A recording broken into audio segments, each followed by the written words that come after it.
Praise the Lord. மீட்பு நட்சத்திரமாக இயேசு கிறிஸ்துவின் இனித நாமத்தினுடைய அன்பின் வாழ்த்துக்கள்.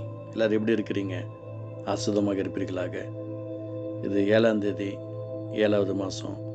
மத்திய எழுதின சுவிசேஷ புத்தகம் 7ஆம் அதிகாரம் 7வது வசனம். கேளுங்கள், அப்பொழுது உங்களுக்கு கொடுக்கப்படும். தேடுங்கள், அப்பொழுது கண்டடைவீர்கள். தட்டுங்கள், அப்பொழுது உங்களுக்கு திறக்கப்படும். யாரெல்லாம் ஆசுதமாக இருக்குன்னு நினைக்கிறாங்களோ அவங்கள குறித்து உலகத்தில் இருக்கும்போது ஒரு விஷயத்தில் ஒன்று சொல்லுவாங்க. அலற பிள்ளை தான் பால் குடிக்கும் அப்படின்வாங்க. வாயுள்ள பிள்ளை பிழைக்கும்னு சொல்லுவாங்க. அந்த மாதிரி யாரெல்லாம் கேட்கிறார்களோ, ஆண்டவர்கிட்ட கேட்கிறார்களோ அவர்களுக்கு அற்புதங்கள் நடக்கும். நம்ம கேட்கிற விஷயத்தில் நம்ம தப்பு பண்ணிடுறோம். கேட்குற விஷயத்தில் நம்ம மிகுந்த கவனமாக இருந்தால் அதோடைய நன்மைகளை பார்க்க முடியும். கர்த்தருடைய விசேஷித்த ஆசீர்வாதங்கள் நமக்கு இருக்கணும் அப்படின்னு சொன்னால் இந்த அருமையான ஜூலை மாதத்துடைய முதல் ஞாயிற்றுக்கிழமை இந்த ஓய்வு நாளை அனுசரிக்கிறதுக்கு கவனமாக இருக்கணும். ஓய்வு நாளை மிஸ் பண்ணிவிட்டு எனக்கு கர்த்தர் அற்புதம் செய்வார், அதிசயம் செய்வார்னு சொன்னீங்கன்னா அதில் ஒரு அற்புதத்தையும் நீங்கள் பார்க்கவே முடியாது. இந்த நாளில் கல்யாணம் வச்சுருப்பாங்க, இந்த நாளில் எதாவது ஃபங்க்ஷன் வச்சுருப்பாங்க, இந்த நாளில் காரியம் வச்சுருப்பாங்க. அதில் கலந்துக்கணும்னு நீங்கள் ஆண்டவருக்கு லீவ் போட்டுட்டு நீங்கள் போனீங்க அப்படின்னு சொன்னால் நீங்கள் நன்மைகளை பார்க்க முடியாது. சிலர் அங்கே ஊரில் போயிட்டு வேறு சர்ச்சில் நான் சர்ச்சு சண்டே சர்வீஸ் தானே அட்டன் பண்ணணும், நான் போய் அட்டன் பண்ணிக்கிறேன் அப்படின்னு சொல்லிட்டு போவாங்க. நீங்கள் ஒரு கவர்மெண்ட் ஸ்டாஃபாக இருக்கலாம், ஒரு ப்ரைவேட் ஸ்டாஃபாக இருக்கலாம், நீங்கள் கவர்மெண்ட் ஸ்கூலில் இருக்கலாம், இல்லை நீங்கள் ஒரு ஸ்கூலோ காலேஜோ நீங்கள் போகிறவங்களாக இருக்கலாம். அங்கே தான் ஸ்கூல் இருக்குது, அங்கே தான் காலேஜ் இருக்குது, எதுலேயா நீங்கள் போக முடியுமா? நீங்கள் எங்கே அதே போல் எங்கேயாவது நீங்கள் வேலைக்கு அதே இடத்துல கம்பெனி இருக்குன்னு அந்த கம்பெனியில் இங்கே போக முடியுமா?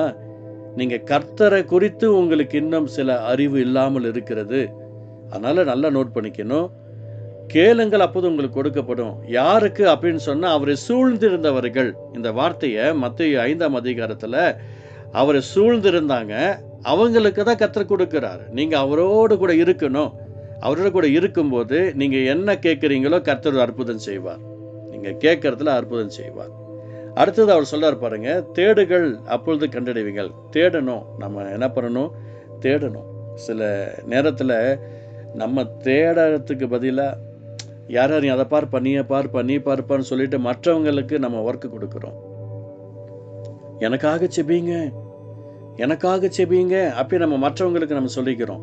நான் உங்களுக்கு சொல்கிறேன், இயேசுவின் நாமத்தினால நான் தேடும்போது எனக்கு கர்த்தர் கண்டுபிடிக்க இரக்கம் செய்வார். நான் தேடினா தானே எனக்கு ஒரு அற்புதங்கள் நடக்கும். நான் தேடாத பட்சத்தில் ஒரு அற்புதத்தையும் பார்க்க முடியாது. இன்றைய தினத்தில் நிறைய பேர் என்ன நினைக்கிறோம், எனக்காக அவங்க ஜெபம் பண்ணி அற்புதத்தை தருவாங்க. ஒன்றும் பார்க்க முடியாதுங்க. ஒரு ஆசீர்வாதத்தையும் நம்மளால் பார்க்க முடியாதுங்க. ஏன் அப்படின்னு சொன்னால், நாம் செய்யும்போது நமக்கு தேவன் செய்வார். நாம் செய்யாத பட்சத்தில் கர்த்தர் நமக்கு ஒன்றும் செய்ய மாட்டார். நான் கேட்டால் எனக்கு அற்புதம் உண்டு, நான் தேடினா எனக்கு அற்புதம் உண்டு. நிச்சயமாக நான் பார்ப்பேன். தேடுங்கள், அப்பொழுது கண்டடைவீர்கள் சொல்கிறாரு. நான் தேடினா தானே. இப்போ ஏதாவது ஒரு விஷயம் இருக்குது, இருட்டில் இருக்கிறோம், அப்போ உடனே நம்ம லைட்டு பார்க்குறோம். டார்ச் லைட், அந்த காலத்தில் டார்ச் லைட் இருந்தது. அந்த காலத்துலலாம் வாழ்க்கையில் பார்த்து தான் எல்லாம் போயிட்டு இருந்தாங்க. இப்போது கையிலே வாட்ச் கட்டினாலும் எல்லாம் மொபைல் தான் பார்க்குறாங்க. அப்படி தானே? என்ன தான் வாட்சே கட்டியிருந்தாலும் அந்த வாட்சை பார்க்க மாட்டேங்கிறாங்க. 99% எல்லாம் மாறி போயிடுச்சு. அந்த மொபைலை ஆன் பண்ணி அதில் டைம் என்னன்றதை பார்த்துக்கிறாங்க. இன்றைக்கி காலத்துக்கு தகுந்த போல நம்முடைய வாழ்க்கையை மாற்றிக்கிட்டோம். எண்ணங்களை, சிந்தனைகள், ஏக்கங்களை மாற்றிக்கிட்டோம். ஆனால் ஆண்டவர் ஒருபோதும் மாறவில்லை.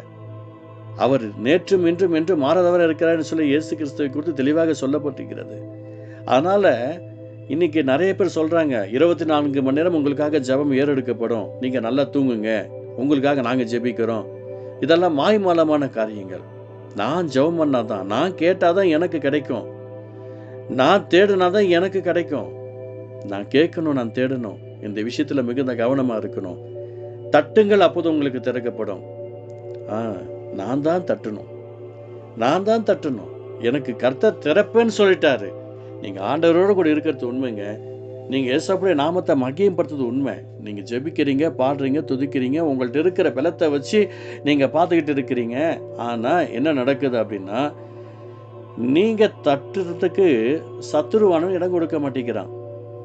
உங்களை கொடுத்து குறை சொல்லிக்கிட்டு இருக்கிறான். நீ விட்டுடுப்பா, நீ இந்த தப்பு பண்ணியிருக்கிற, நீ இப்படி இருக்கிற, நீ இப்படி இருக்கிறன்னு சொல்லி உங்களை கொடுத்து குறை சொல்லிக்கிட்டு இருக்கிறான். அதனால் இன்றைக்கி நீங்கள் உங்களை மாற்றிக்கிட்டு நீங்களே கேளுங்க, ஏசப்பா எனக்கு அற்புதம் செய்யுங்க, நீங்களே கேளுங்க. ஏசப்பா எனக்கு அதிசயம் செய்யுங்கன்னு சொல்லி நீங்கள் ஆண்டவர்கிட்ட தேடுங்க. ஆண்டவர் சமூகத்தில் உட்காருங்க. கொஞ்சம் நேரம் உட்காந்து இந்த வேதத்தில் என்னென்னலாம் சொல்லப்பட்டிருக்குதுன்னு கொஞ்சம் பாருங்கள்.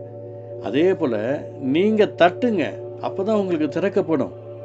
நீங்கள் தட்டுனீங்கன்னா அது திறக்கப்படும். பாஸ்வேர்டு யார்கிட்டமா இருக்குது? உங்களுடைய ஆசீர்வாதத்தின் பாஸ்வேர்டு இன்னைக்கு கர்த்தர் உங்கள் கையில் கொடுத்துருக்கிறாரு, உங்கள் நாவில் கொடுத்துருக்கிறார். பாருங்கள், கேளுங்கள். உங்கள் நாவில் ஒரு பாஸ்வேர்டு இருக்குது, அப்பொழுது உங்களுக்கு கொடுக்கப்படும். உங்கள் நாக்கில் ஒரு பாஸ்வேர்டு, பரலோக கதவை தட்டுறதுக்கு உங்கள் நாவில் ஒரு பாஸ்வேர்டு, பரலோக கதவை தட்டுறதுக்கு உங்கள் கண்களில் ஒரு பாஸ்வேர்டு, பரலோக கதவை தட்டுவதற்கு உங்கள் கரங்களில் ஒரு பாஸ்வேர்டு. இந்த பாஸ்வேர்டு உங்கள்கிட்ட தான் இருக்குது. நீங்கள் கர்த்தரை நோக்கி பார்க்கும்போது கொடுக்கப்படும், கண்டடைவீர்கள், திறக்கப்படும். உங்கள் நிமித்தமாக தான் உங்களுடைய ஆசீர்வாதம் உங்களுக்கும் உங்கள் குடும்பத்திற்கும் உங்கள் பிஸ்னஸுக்கும் உங்களுடைய தேவைகள் எல்லாம் சந்திக்கிறதுக்கு கர்த்தர் அற்புதங்களை செய்வார். ஆண்டவரே இந்த வார்த்தை மூலமாக பரலோக கதவை திறப்பதற்கு பாஸ்வேர்டாக இன்றைக்கி நாங்கள் உங்களுடைய சமூகத்தில் உட்காந்துருக்கிறோம். எங்களுடைய நாவை பயன்படுத்திக்கிறோம், எங்களுடைய கண்களை பயன்படுத்திக்கிறோம், எங்களுடைய கரங்களை பயன்படுத்திக்கிறோம். அற்புதங்களை செய்யும். இயேசு நல்ல பிதாவே, ஆமென், ஆமென்.